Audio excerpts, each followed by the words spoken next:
Hello dear students, आज हम लोग स्टडी करेंगे कि अगर कोई फ्लूइड वैसे कंटेनर में रखा हुआ है जो कंटेनर रोटेट कर रहा है तो उस केस में हाइड्रोस्टैटिक प्रेशर ऑफ फ्लूइड क्या होगा। तो मान लीजिए कि फ्लूइड इस कंटेनर में रखा हुआ है और ये कंटेनर एक वर्टिकल एक्सिस के अबाउट ओमेगा एंगुलर वेलोसिटी से रोटेट कर रहा है और हम लोग अज्यूम कर रहे हैं कि ये ओमेगा कांस्टेंट है। तो अगर आप इस फ्लूइड को ग्राउंड फ्रेम से देखेंगे तो क्या दिखेगा? आपको ये दिखेगा कि ये फ्लूइड भी रोटेट कर रहा है। और अगर ये फ्लूइड रोटेट कर रहा है कांस्टेंट एंगुलर वेलोसिटी से, तो अगर आप कोई भी लिक्विड का छोटा सा चंक लेते हैं तो उस लिक्विड के पास एक सेंट्रीपेटल एक्सेलरेशन होगा ही होगा, क्योंकि ये तो सर्कुलर मोशन की पहचान होती है। कोई भी बॉडी अगर वो सर्कुलर मोशन कर रहा है तो उस बॉडी को अगर आप ग्राउंड फ्रेम से देखेंगे तो आपको क्या दिखेगा कि उस बॉडी के पास एक सेंट्रीपेटल एक्सेलरेशन है, टुवर्ड्स सेंटर है रेडियल डायरेक्शन में। लेकिन अगर आप इस कंटेनर में उछल के बैठ जाते हैं और कंटेनर के फ्रेम ऑफ रेफरेंस से देखते हैं तो क्या दिखेगा? तब आपको ये दिखेगा कि ये जो फ्लूइड है स्टेशनरी है, इक्विलिब्रियम में है। क्यों? इसलिए दिखेगा क्योंकि कंटेनर भी ओमेगा एंगुलर वेलोसिटी से रोटेट कर रहा है, साथ ही साथ फ्लूइड भी ओमेगा एंगुलर वेलोसिटी से रोटेट कर रहा है। तो विथ रिस्पेक्ट टू कंटेनर ये फ्लूइड तो आपको किसी भी तरह का मोशन करता हुआ नहीं दिखेगा, इसलिए हम लोग इसको हाइड्रोस्टैटिक समझकर एनालाइज कर सकते हैं। तो ध्यान रखिए, फ्लूइड रोटेट कर रहा है with respect to ground frame, लेकिन with respect to the frame of this container fluid क्या है? हाइड्रोस्टैटिक्स में है। तो हाइड्रोस्टैटिक्स के जितने भी फंडे होते हैं हम लोग यहाँ पर लगा सकते हैं। कौन सा फंडा होता है हाइड्रोस्टैटिक में? बेसिक एक ही फंडा होता है कि अगर फ्लूइड हाइड्रोस्टैटिक्स की दुनिया में है तो फ्लूइड जो भी फोर्स लगाएगा वो फोर्स सरफेस के परपेंडिकुलर होगा। ठीक है, अब आप यहाँ पर एक छोटा सा चंक ऑफ लिक्विड ले लीजिए और उसके मोशन को एनालाइज करिए। किस फ्रेम ऑफ रेफरेंस से? फ्रेम ऑफ रेफरेंस कंटेनर का है। अब ये frame of reference non inertial frame of reference है क्योंकि ये ओमेगा एंगुलर वेलोसिटी से रोटेट कर रहा है। तो अगर आप मोशन को non inertial frame of reference से एनालाइज करेंगे तो आपको कीमत चुकानी पड़ेगी। कीमत क्या होती है कि आपको एक सूडो फोर्स लगाना पड़ता है और उस सूडो फोर्स का इस केस में नाम भी होता है सेंट्रीफ्यूगल फोर्स। वो किस डायरेक्शन में लगेगा? जो सेंट्रीपेटल एक्सेलरेशन है टुवर्ड्स सेंटर है, तो उसके ठीक ऑपोजिट देखिए माइनस ए हो गया ना, ये वेक्टर माइनस ए वेक्टर इस डायरेक्शन में सेंट्रीफ्यूगल फोर्स लगेगा। तो अगर हम लोग एक छोटा सा चंक ऑफ लिक्विड यहाँ पर लेते हैं और उस लिक्विड का फ्री बॉडी डायग्राम बनाते हैं with respect to this container frame, तो उस पर क्या क्या फोर्स लगेगा? एक तो नीचे की तरफ mg फोर्स लगेगा और टुवर्ड्स राइट लगेगा ma फोर्स, और एक फोर्स लगेगा बिकॉज ऑफ जो इस चंक ऑफ लिक्विड के नीचे जो लिक्विड है ना वो उसको धक्का देगा, और वो फोर्स किस डायरेक्शन में लगेगा? हमेशा ध्यान रखिए क्योंकि हम लोग हाइड्रोस्टैटिक्स में हैं तो वो जो फोर्स लगेगा वो इस सरफेस के परपेंडिकुलर लगेगा। इस पॉइंट पे जो टेंजेंशियल सरफेस होगा ना उससे परपेंडिकुलर डायरेक्शन में लगेगा। हाइड्रोस्टैटिक्स की पहचान ही यही होती है।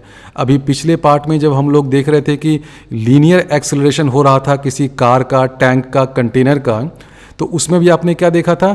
फ्री सरफेस ऐसा बनता था और जो फोर्स एक्सर्टेड बाय फ्लूइड वो किस डायरेक्शन में होता था? Perpendicular to this free surface, 90 degree के एंगल पे होता था। क्योंकि वहाँ भी अगर हम लोग मोशन को टैंक के रिस्पेक्ट में या कार के रिस्पेक्ट में जिसमें वो फ्लूइड रखा हुआ है उसके रिस्पेक्ट में एनालाइज करते थे तो हाइड्रोस्टैटिक्स होता था। हाइड्रोस्टैटिक्स की पहचान क्या है? फ्री सरफेस और फोर्स इन दोनों के बीच में 90 डिग्री का एंगल होना है। तो यहाँ पर भी जो फोर्स लगेगा वो इस फ्री सरफेस के परपेंडिकुलर होगा। अब मान लेते हैं कि जो फोर्स लग रहा है उसका डायरेक्शन ये है और उसका मैग्नीट्यूड n कर देते हैं। अब इस लिक्विड पे कितने फोर्स लगे? टोटल 3 फोर्स, ये mg, ये ma और ये नॉर्मल फोर्स। इन तीनों फोर्स का नेट क्या होगा? ये चंक ऑफ लिक्विड इक्विलिब्रियम में है, क्योंकि आप मोशन को एनालाइज कर रहे हैं कंटेनर के फ्रेम ऑफ रेफरेंस से, और उस फ्रेम ऑफ रेफरेंस में ये लिक्विड कोई एक्सेलरेशन नहीं कर रहा है। तो इस फ्रेम ऑफ रेफरेंस में आप लिखेंगे F = ma, तो a की वैल्यू 0 आ जाएगी, यानी कि इस फ्रेम ऑफ रेफरेंस में ये जो छोटा सा चंक ऑफ लिक्विड है ना, इक्विलिब्रियम में है। इक्विलिब्रियम में है, इसका मतलब वर्टिकल डायरेक्शन में जो फोर्स लगेगा वो और हॉरिजॉन्टल डायरेक्शन में जो फोर्स लगेगा वो दोनों इक्वल होंगे। तो वर्टिकल डायरेक्शन में फोर्स का कंपोनेंट क्या हो जाएगा, मान लेते हैं कि ये वाला एंगल है थीटा। थीटा कौन सा एंगल है कि इस पॉइंट पे आपने एक टेंजेंशियल प्लेन बना दिया है, उस प्लेन का angle with respect to horizontal अगर थीटा है, ये एंगल थीटा है, तो देखिए क्या क्या हो जाएगा, ये थीटा है तो ये हो जाएगा 90 माइनस थीटा, तो ये एंगल कितना हो जाएगा, ये वाला एंगल हो गया थीटा। तो इस नॉर्मल फोर्स का वर्टिकल कंपोनेंट क्या हो जाएगा, n cos थीटा। तो वर्टिकल कंपोनेंट हो गया n cos theta and this n cos theta is equal to mg, ये लिख सकते हैं। उसी तरह हम लोग हॉरिजॉन्टल डायरेक्शन में इक्विलिब्रियम का इक्वेशन लिखेंगे, तो इस नॉर्मल फोर्स का हॉरिजॉन्टल डायरेक्शन में कंपोनेंट क्या हो जाएगा, n sin theta, and this n sin theta जो कि इधर होगा ये बैलेंस करेगा ma वाले फोर्स को। तो आप ऐसे भी लिख सकते हैं n sin theta this is equal to ma। अब a क्या होगा, a ऑब्वियसली हो जाएगा, अगर इस चंक ऑफ लिक्विड का रेडियल पोजीशन r है, यानी कि ये एक्सिस से r डिस्टेंस पे है, तो यहाँ पर सेंट्रीपेटल एक्सेलरेशन कितना हो जाएगा, ओमेगा स्क्वायर r। तो हम लोग ऐसे लिख सकते हैं दो equation, n sin theta is equal to m omega square r। यहाँ ओमेगा हमने स्मॉल लिख दिया है, यहाँ ओमेगा जो है वो कैपिटल है, उससे कोई अंतर नहीं है, आप दोनों नोटेशन को यूज़ कर सकते हैं। अब जब इसको हम लोग डिवाइड कर देंगे n sin थीटा को n cos थीटा से, तो हमें मिल जाएगा tan theta is equal to omega square r by G, यानी कि हमें थीटा की वैल्यू मिल गई। अब ये थीटा है क्या, थीटा वो एंगल है जो टेंजेंशियल प्लेन बना रहा है हॉरिजॉन्टल के साथ, तो हमें ये एंगल थीटा मालूम हो गया। यानी कि अगर हम लोग 2 डायमेंशन में लें तो ये जो कर्व हो गया, देखिए 2 डायमेंशन में होगा तब इसको हम लोग कर्व बोलेंगे, 3 डायमेंशन में आप जाइएगा तो यही कर्व गोल गोल घूम करके सरफेस बन जाएगा। तो अगर आप 2 डायमेंशन में देखेंगे तो ये जो कर्व है इसका इक्वेशन हम लोग फाइंड कर सकते हैं, किस चीज़ से, इस इक्वेशन से, tan theta equal to omega square r by G है। अब इस कर्व का जो वर्टिकल डायरेक्शन है वो z डायरेक्शन है और ये वाला डायरेक्शन r हो गया रेडियल डायरेक्शन। तो हम लोग इस tan थीटा को क्या लिख सकते हैं, z वर्सेज r का जो कर्व है उसका स्लोप, यानी कि tan थीटा को हम लोग ये लिख सकते हैं dz बाई डी आर, ये स्लोप हो गया, this is equal to omega square r by G. बहुत सिंपल कॉन्सेप्ट है ये। तो इस dz by D R is equal to omega square r by G, इससे आपको इस कर्व का इक्वेशन निकल गया। ये कर्व क्या है, ये कर्व है फ्री सरफेस। तो अब इस इक्वेशन को जब आप इंटीग्रेट कर देंगे तो dz इज इक्वल टू क्या हो जाएगा, integral omega square r by G D R, और हम लोग मान लेते हैं कि r इज इक्वल टू 0 पे हाइट जो है इस पॉइंट का z नॉट है, तो r पे हाइट इसका अगर z है तो बहुत सिंपल है, इसको जब आप सिंप्लीफाई करिएगा तो ये हो जाएगा z is equal to omega square r square by 2g plus z naught. तो ये हमें इक्वेशन मिल गया, किस चीज़ का इक्वेशन मिल गया, ये जो कर्व हमने यहाँ पर बनाया है ना, ये वाला कर्व, उसका इक्वेशन मिल गया z वर्सेज r का। अब आप यहाँ से देख रहे हैं कि ये एक पैराबोला का इक्वेशन है। देखिए y is equal to x square type का है ना, z is equal to omega square, omega constant है, तो z is equal to omega square r square by 2g plus z naught. z naught तो constant है, अगर आप z not को 0 ले लें, यानी कि z अगर यहाँ से स्टार्ट कर दें तो z नॉट 0 हो जाएगा। तो z is equal to omega square r square by 2g plus z naught, ये आपको इस फ्री सरफेस का इक्वेशन मिल गया। अब ये इक्वेशन क्या है, ये एक पैराबोला है। अब इसी इक्वेशन को लेकर के अगर आप 360 डिग्री गोल गोल गोल घूम जाइएगा तो एक सरफेस आपको मिलेगा, उस सरफेस को कहते हैं पैराबोलाइड। तो पैराबोला से ही पैराबोलाइड निकलता है। अगर आप एक पैराबोला को हाथ में ले करके गोल गोल गोल घूम जाइएगा तो पूरा एक रोटेशन बनाने के बाद वो जो पैराबोला है जो एक सरफेस कवर करेगा ना, उस सरफेस को बोलते हैं पैराबोलाइड। यहाँ से आप देख रहे हैं कि जब ये कंटेनर रोटेट नहीं कर रहा था तो स्टिल वाटर का लेवल क्या था, ये वाला था, ये जो डॉटेड लाइन है ना, वाटर इस लेवल पे था। अब जब ये कंटेनर रोटेट करने लगा तो क्या होगा, वाटर लेवल राइज करेगा टुवर्ड्स द वॉल, जो है वाटर लेवल बढ़ता जाएगा। क्यों बढ़ेगा? क्योंकि आप इस इक्वेशन से देखिए z is equal to r square omega square by 2g है। जैसे जैसे r इंक्रीज करेगा z भी इंक्रीज करेगा, यानी कि हाइट भी इंक्रीज करेगा और मैक्सिमम हाइट यहाँ पर आएगा। मैक्सिमम हाइट कितना हो जाएगा? जहाँ पर रेडियस मैक्सिमम हो। तो ये वाला तो कंटेनर और जो रोटेशन एक्सिस है बहुत ही अनसिमेट्रिकल टाइप का है। अगर सिमेट्रिकल रोटेशन एक्सिस होता है, यानी कि सेंटर पे एक्सिस है जिसके अबाउट ये कंटेनर रोटेट कर रहा है, तो बहुत ही सिमेट्रिकल सा फिगर आपको मिलेगा। मैं बताता हूँ कैसा मिलेगा। इसमें जो रोटेशन एक्सिस है बिल्कुल सेंटर से पास कर रहा है। तो रोटेट करने के पहले वाटर लेवल यहाँ पे था, इस लेवल पे था। अब रोटेट करने के बाद क्या होगा, जैसे जैसे r इंक्रीज करेगा, यानी कि आप एक्सिस से, रोटेशन के एक्सिस से दूर जा रहे हैं, z इंक्रीज करेगा, यानी कि हाइट इंक्रीज करेगा। इसका मतलब ये होगा कि towards the wall of the container height जो है यहाँ पर इंक्रीज करेगा।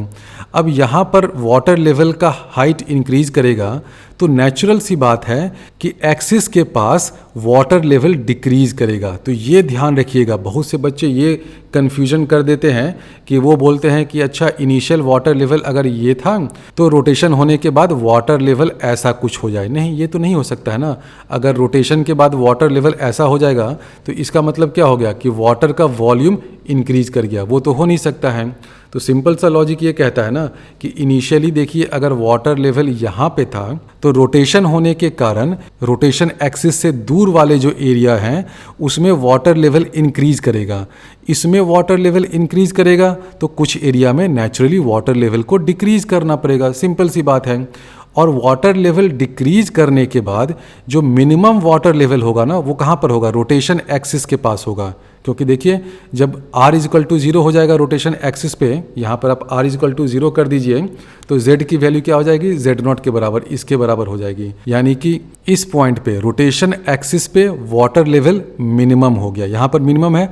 और जैसे जैसे आप r इंक्रीज कर रहे हैं वाटर लेवल धीरे धीरे धीरे बढ़ता जाएगा। तो ये बेसिक फंडा समझ लीजिए कि स्टिल वाटर लेवल बीच में होता है यहाँ पर। यानी कि पहले वाटर लेवल देखिए यहाँ पे था, रोटेशन के बाद क्या होगा कि मैक्सिमम वाटर लेवल जो है यहाँ से ऊपर गया तो ये हाइट भी h/2 होगा और ये वाला जो नीचे आ रहा है ये भी h/2 होगा। वेयर h क्या है? h है यहाँ से लेकर के इस पॉइंट का हाइट। ये जो हो गया ना मैक्सिमम हाइट, जो आप कैसे फाइंड करिएगा, आपको अगर फाइंड करना है कि मैक्सिमम वाटर लेवल कितना राइज किया तो आप ये करिए z minus z0 this is equal to r square. अब r की जगह कैपिटल R रख दीजिए क्योंकि इसका रेडियस r है, तो r square omega square by 2g। तो ये क्या दिखा रहा है? R square omega square by 2g, इसको हम लोग h लिख देते हैं। तो ये h क्या है? ये h है कि रोटेशन के कारण हाइट कितना इंक्रीज किया। रोटेशन एक्सिस पे हाइट अगर 0 है, इसको अगर हम लोग 0 का लेवल लें तो इस पॉइंट पर हाइट कितना है? h के बराबर है। Where h is equal to r square omega square by 2g। लेकिन ये h/2 क्यों होगा ये बहुत से बच्चे नहीं समझ पाते हैं। मैं इसको समझाने की कोशिश करता हूँ। इसमें इंटीग्रल कैलकुलस वगैरह लगता है, उससे हो जाता है। तो क्वेश्चन समझ लीजिए मैं क्या समझाने जा रहा हूँ, क्या मैं पूछ रहा हूँ। इनिशियली जब ये कंटेनर रोटेट नहीं कर रहा था तो वाटर लेवल यहाँ पे था, ठीक है, इस पॉइंट पे था। रोटेशन होने के बाद वाटर लेवल यहाँ पे इंक्रीज कर गया और इधर वाला वाटर लेवल यहाँ पे आ गया।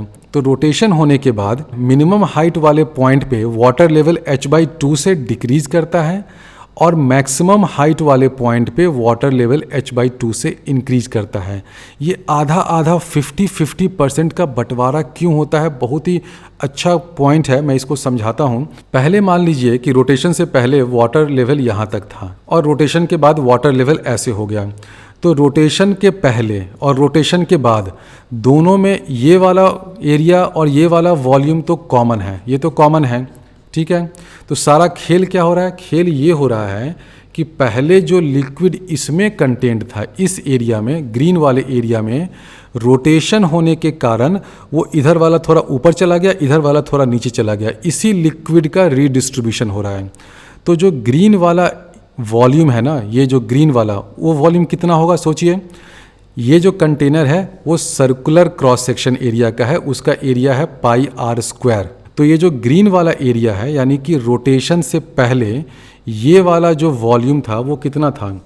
वो हो गया आर स्क्वायर इंटू इस हाइट को हम लोग एक्स ले लेते हैं और अल्टीमेटली मैं दिखा दूंगा कि x is equal to h by two. तो रोटेशन से पहले ये वाला जो वॉल्यूम था ना, जो इसको मैंने अभी ग्रीन से दिखाया था, ये वाला वॉल्यूम, ये कितना था बताओ भाई, कितना था ये वाला volume? Pi are square cross section area, ये हाइट एक्स है तो हो गया पाई आर स्क्वायर एक्स। अब रोटेशन के बाद देखिए क्या हो रहा है, रोटेशन के बाद हो ये रहा है कि यही वॉल्यूम ऑफ लिक्विड अब रीडिस्ट्रीब्यूट हो गया। रीडिस्ट्रीब्यूट होकर कहाँ चला गया? यहाँ पर ग्रीन वाले एरिया में जो लिक्विड कंटेंट था वो अब यहाँ चला गया। तो अब बताइए कि इसका एरिया हम लोग फाइंड कर सकते हैं क्या? ये बहुत थोड़ा सा डिफ़िकल्ट बहुत से बच्चों को लग रहा होगा। कुछ बच्चे तो ये सोचते होंगे कि सर ये तो हेमिस्फीयर है। नहीं भाई, ये हेमिस्फीयर नहीं है, क्योंकि अभी मैंने बताया ना, ये देखो ये जो कर्व है ये पैराबोला है, इसको अगर आप गोल घुमाइएगा तो एक पैराबोलॉइड मिलेगा। पैराबोलॉइड का वॉल्यूम कैसे फाइंड किया जाए, थोड़ा सा डिफिकल्ट लग रहा होगा बच्चों को, लेकिन मैं बता देता हूँ। ये सब अब सिंपल इंटीग्रल कैलकुलस है, मैं करा देता हूँ ताकि आप लोग को थोड़ा सा एक्सपीरियंस हो जाए कि ये सब चीज़ें भी कैसे करते हैं। मुझे फाइंड करना है कि ये जो ग्रीन वाला जो शेडेड पोर्शन है उसका कितना वॉल्यूम होगा। तो आप इसको ऐसे फाइंड कर सकते हैं कि पहले आप इस पूरे रीजन का वॉल्यूम फाइंड कर लीजिए, इस पूरे का। इसका तो हम लोग फाइंड कर सकते हैं क्योंकि इसका क्रॉस सेक्शन एरिया एक सर्कल है और ये हाइट h है। ये हाइट h तो गिवन है, हमें x को फाइंड करना है h के टर्म्स में। अल्टीमेटली मैं दिखा दूंगा कि x is equal to h by two. ये हाइट तो गिवन है ना, depending upon capital R and omega ये हाइट तो फिक्स हो जाता है। तो ये हाइट हमें मालूम है। तो हमें अब जब पता करना है कौन सा चीज़ कि भाई ये वाला वॉल्यूम कितना होगा, तो उसको मैं ऐसे कर सकता हूँ कि ये जो पूरा वाला वॉल्यूम है ये फाइंड कर लें और उसमें से माइनस कर दे ये जो वेकेंट एरिया है या जिसमें एयर कंटेंट है। तो मैं लिख सकता हूँ पाई आर स्क्वायर एक्स, ये पहले का लिक्विड का वॉल्यूम है before rotation, this is equal to pi are square h minus this vacant space जिसमें एयर कंटेंट है। ठीक है, ये वॉल्यूम ए। किस वॉल्यूम की मैं बात कर रहा हूँ? इस वॉल्यूम की। तो ये लिख सकते हैं हम लोग पाई आर स्क्वायर एक्स है रोटेशन से पहले लिक्विड का वॉल्यूम। ये कितना हो जाएगा? ये हो जाएगा ये total volume minus A, where A is equal to volume of this air, जिसको मुझे अभी फाइंड करना है।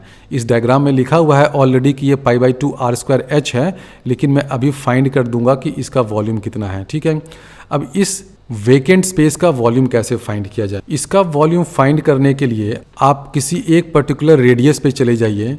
उस रेडियस पे जो क्रॉस सेक्शन एरिया है वो क्या हो जाएगा? क्रॉस सेक्शन एरिया होगा पाई आर स्क्वायर, क्योंकि वो तो सर्कुलर ही है ना। आप किसी एक पर्टिकुलर रेडियस आर पे चले गए, यहाँ पे ऐसे आर पे चले गए और वहाँ पर आप गोल इसको लेकर के घूम गए हैं। इस आर को जब आप गोल लेकर के घूमेंगे तो आपको क्रॉस सेक्शन एरिया मिलेगा पाई आर स्क्वायर। अब ये 3 डायमेंशन में हो रहा है तो कुछ बच्चों को समझ में नहीं आ रहा होगा कि सर ये तो पैराबोला था तो घूमने पे एरिया पाई आर स्क्वायर क्यों हुआ? ये होगा ना, आप आर डिस्टेंस का एक रॉड ले लेते हैं। ठीक है, यहाँ से एक्सिस से, रोटेशन एक्सिस से आपने आर डिस्टेंस का एक रॉड ले लिया और इस आर को आप ले करके घूम जाते हैं। तो ये आर जो है वो कितना एरिया स्वीप करेगा? पाई आर स्क्वायर करेगा। ये आर जो है वो इस पैराबोला को टच कर रहा है वो तो अलग बात है, लेकिन मैं बात कर रहा हूँ कि ये जो रॉड है आर लेंथ का, इस आर लेंथ के रॉड को लेकर आप अपने हाथ में एक आर लेंथ का रॉड ले लीजिए। उस आर लेंथ के रॉड को लेकर घूमिएगा गोल, तो वो रॉड कितना एरिया कवर करेगा? पाई आर स्क्वायर। ठीक है, अब वॉल्यूम मुझे पता करना है तो आपने क्रॉस सेक्शन एरिया लिया पाई आर स्क्वायर। अब आप क्या करिए कि थोड़ा सा डी जेड हाइट ऊपर चले जाइए, तो वॉल्यूम कितना हो जाएगा? Pi are square into D Z. अब इसको आप इंटीग्रेट कर दीजिए, कहाँ से कहाँ तक? यहाँ पर है z की वैल्यू 0, यहाँ पर आइएगा तो z की वैल्यू है h, यानी कि 0 से h इसको इंटीग्रेट कर दीजिए। अब ये r क्या बोला है बताइए? हाइट अगर यहाँ पर 0 है तो r और z में एक रिलेशन मिल रहा है ना, यहाँ से आपको ये रिलेशन देखिए मिल रहा है। आप z0 को 0 कर दीजिए, क्योंकि इसकी हाइट हम लोग 0 कर देते हैं, तो हम लोग ऐसे लिख सकते हैं ना, r square this is equal to 2zg divided by omega square लिख सकते हैं। तो उसी चीज़ को आप यहाँ पर सब्स्टिट्यूट कर दीजिए आर स्क्वायर की जगह, तो ये हो जाएगा इंटीग्रल पाई आर स्क्वायर की जगह हो जाएगा 2zg by omega square into D Z. अब z dz इसको इंटीग्रेट करिए तो z²/2 हो जाएगा, ये 2 कैंसिल हो गया, 0 to h। तो ये सिंपल अब इंटीग्रेशन है, इसको तो कोई बच्चा भी कर सकता है। 0 to h इंटीग्रेट करना है pi 2z g divided by ω² dz, ठीक है। तो ये 2z इंटू dz करिएगा तो z² आएगा, फिर h² आ जाएगा। तो ये सब करिएगा तो आपको ये जो a है ना, इसका वैल्यू आ जाएगा, मैं बताता हूँ कितना आ जाएगा। इसका वैल्यू आ जाएगा -a करने पे आ जाएगा π/2 कैपिटल R² h, ये आ जाएगा। उसमें ओमेगा की जगह आप ये वाला सब्स्टिट्यूट वगैरह कर दीजिएगा तो आ जाएगा। तो अल्टीमेटली क्या आ जाएगा, πr² x this is equal to πr² h minus this thing. अब यहाँ जो मैंने स्मॉल r लिख दिया है ना, सॉरी, इसको भी कैपिटल R कर लीजिए, क्योंकि ये सब वॉल्यूम क्या है, ये है रोटेशन के पहले का वॉल्यूम, तो ये तो कैपिटल R पे डिपेंड करेगा ना। तो यहाँ जो मैंने स्मॉल r यहाँ लिखा था, यहाँ लिखा था, सबको कैपिटल R कर लीजिए। तो भाई हटा दो, अब इतना मैथमेटिकल हो गया है, अब इसमें फिजिक्स तो कम ही है, मैथमेटिक्स ज़्यादा है। तो ये कैपिटल R कर दीजिएगा। तो अब देखिए यहाँ से आपको मिल गया ना, πr² x is equal to πr² h minus π/2 r² h। सब जगह से πr² कैंसिल कर दीजिए तो क्या मिल गया, x is equal to h minus h/2, this implies x is equal to h/2। तो हमने ये प्रूव कर दिया। अब इतनी देर से जो मगजमारी मैं कर रहा था उससे मैंने क्या प्रूव किया, बस मैंने प्रूव ये किया कि रोटेशन के पहले अगर वाटर लेवल यहाँ पर था तो रोटेशन होने के बाद कुछ एरिया में वाटर लेवल ऊपर जाएगा, कुछ एरिया में वाटर लेवल नीचे जाएगा। तो मैक्सिमम नीचे जितना जाएगा और मैक्सिमम ऊपर जितना जाएगा दोनों इक्वल होगा। अगर मिनिमम इस पोजीशन से मैक्सिमम हाइट h जा रहा है, इसका मतलब क्या हुआ कि ये h/2 ऊपर जाएगा और ये h/2 नीचे आएगा। तो अब हम लोग वापस प्रेशर पे आते हैं, ये सब इंटीग्रल कैलकुलस के चक्कर में बहुत टाइम वेस्ट हो गया।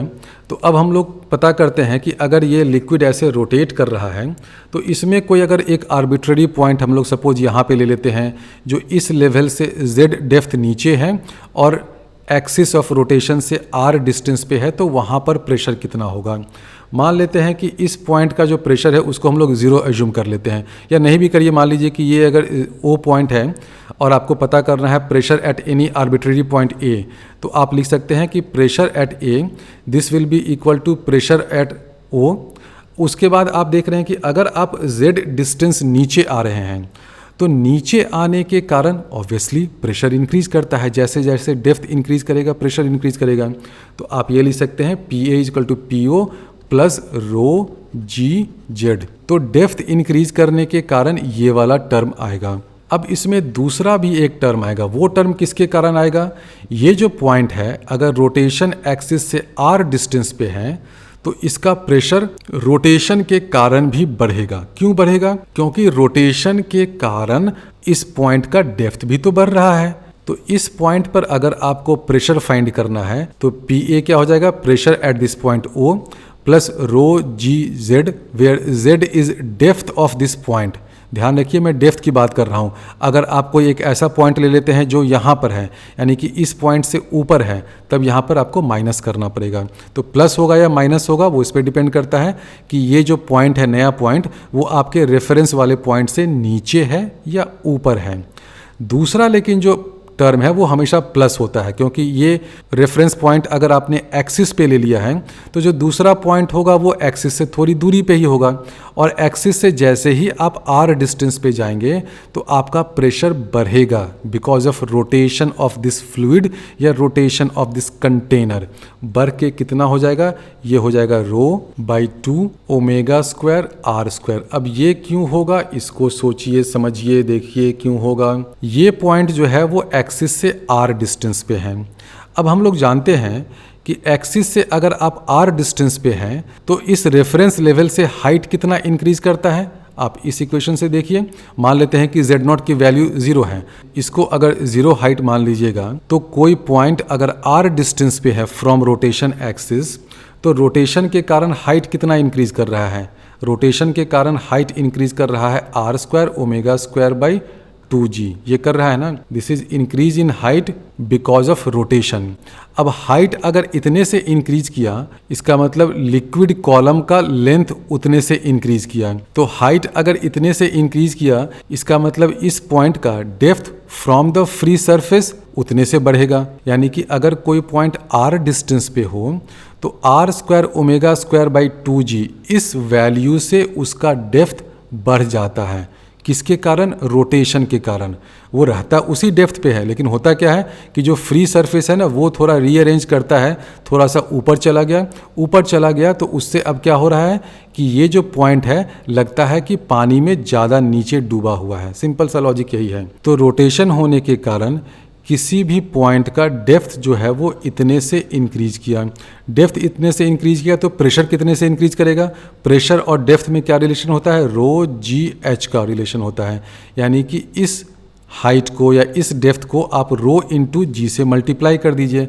जैसे ही आप इसमें रो इंटू जी मल्टीप्लाई करेंगे तो ये जी और जी कैंसिल हो जाएगा, तो नेट इंक्रीज इन प्रेशर कितना हो जाएगा? Rho by 2 R square omega square.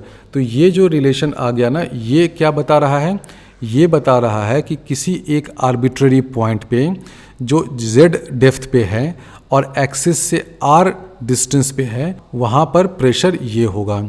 ये ध्यान रखिएगा कि ये जो रो जी जेड वाला टर्म है ये प्लस भी हो सकता है, माइनस भी हो सकता है, डिपेंडिंग कि वो पॉइंट इस ओ से ऊपर है या नीचे है।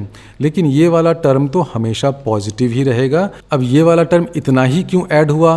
कुछ बच्चे बोल सकते हैं कि इस पॉइंट का डेप्थ तो ये भी है ना, इस डेप्थ के कारण जो प्रेशर आया वो तो ऑलरेडी यहाँ पर आ गया ना। देखिए यहाँ पर रो जी जेड, ये जो पॉइंट है वो इस लेवल से z डिस्टेंस नीचे है। z डिस्टेंस नीचे है तो उसके कारण ये वाला इफेक्ट तो आ गया रो जी जेड। लेकिन ये भी डेप्थ तो है ना, इस पॉइंट का ये वाला डेप्थ भी तो है फ्री सरफेस से, तो इस डेप्थ के कारण जो प्रेशर होगा वो ये हो गया। इसी चीज़ को आप दूसरे तरीके से कर सकते हैं। आप पूरा यहाँ से यहाँ तक का डेप्थ फाइंड कर लीजिए और वो जो आएगा वो डेप्थ कितना हो जाएगा आप देख लीजिए। वो डेप्थ हो जाएगा z plus omega square r square by 2g, ये हो जाएगा। तो इनटू यहाँ कर दीजिए रो g कर दीजिए, तो अल्टीमेटली वही चीज़ आ जाएगा। तो पी ए को आप ऐसे भी लिख सकते हैं, P A is equal to P naught plus this thing, तो दोनों सेम चीज़ है ना। इस केस में देखिए ये इस पॉइंट का डेप्थ फ्रॉम फ्री सरफेस कितना हो गया? z plus omega square r square by 2g। Rotating liquid के केस में अगर आप प्रेशर आइसोबार्स बनाएंगे तो आइसोबार लाइंस देखिए ऐसे बनेंगे। फ्री सरफेस जो है वो ये है, ये क्या है? ये पैराबोलाइड ऑफ रिवोल्यूशन है। ये कैसे बनता है? ये 2 डायमेंशन में एक पैराबोला होता है। ये जो इक्वेशन अभी हमने डिराइव किया है ना, तो ये एक पैराबोला का इक्वेशन है। तो ये वाला जो फ्री सरफेस या उसके नीचे वाले जितने भी कर्व्स हैं ये सब पैराबोला हैं। इसी पैराबोला को लेकर के अगर आप 360 डिग्री घूम जाइएगा तो जो रिवोल्यूशन का सरफेस बनेगा उसको कहते हैं पैराबोलाइड ऑफ रिवोल्यूशन। तो 2 डायमेंशन में अगर आप देखिएगा तो ये जो लाइंस हैं ये हैं आइसोबार्स, और इन सभी लाइंस पे हर जगह प्रेशर सेम होगा। ये आइसोबैरिक लाइंस हैं। और अगर आप 3 डायमेंशन में जाइएगा तो यही लाइन जो है वो घूमकर एक सरफेस बन जाएगा